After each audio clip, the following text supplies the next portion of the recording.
President Bola Ahmed Tinubu's economic agenda took a decisive turn as he assumed office, promising an end to the era of multiple exchange rates in Nigeria. His bold move to free the Naira exchange rate against global currencies garnered praise from economists and market analysts. However, as the country witnessed the convergence of exchange rates and subsequent fluctuations, questions arose about the sustainability of these reforms. News Central's Perpetua Fasanmi-Peter reviews the impact of the administration's monetary policies. Bola Tinubu left no one in doubt of his administration's monetary policy direction after winning the election to become Nigeria's 14th president. In his inaugural speech, the president made a strong statement saying the era of multiple exchange rates was over. 2 weeks later, on June 14, 2023, the Central Bank of Nigeria directed deposit money banks to remove the rate cap on the Naira, the official investors and exporters window of the foreign exchange market, to allow for a free float of the currency against the dollar and other global currencies. This move was hailed by economists and financial market analysts as a move that would unify the country's multiple exchange rates and sanitize the forex market. Within 2 weeks of the float, the NGX All-Share Index crossed 60,000 points for the first time since 2008, something many have linked to the president's reforms. For me, I think this is the first step towards the right direction. Just about floating exchange rates is a good policy, but what determines the stability of that is liquidity. Within the first week of this decision, there was a convergence between the I&E window and the parallel market rate, creating some level of optimism. But this was short-lived, as the margin between the two rates further gave way. It has not been easy. So most often than not, we have to resort back to the black markets. These are the issues we face. Forex. So the present regime should address issues of special forex window for the airlines. They want us to succeed. Parents of foreign students and even TED Fund were quick to raise a furor about the impact of the forex situation on them. While the Tinubu administration says it has more reforms in the works, the present interventions seemingly have little to no impact at the moment.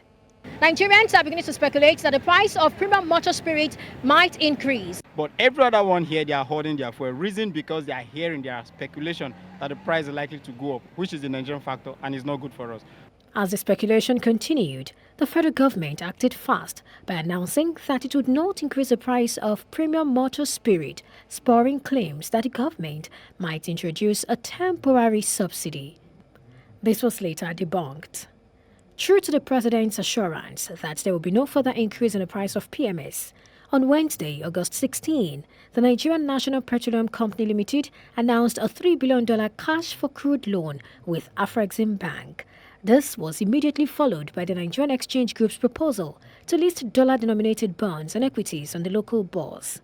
Adding more pressure to Nigeria's monetary space is the question around Nigeria's total foreign reserve, while an audited report from the CBN revealed that it owed JP Morgan and Goldman Sachs a combined sum of $7.5 billion as of the financial year ended December 2022, and another $6.3 billion in foreign currency forwards.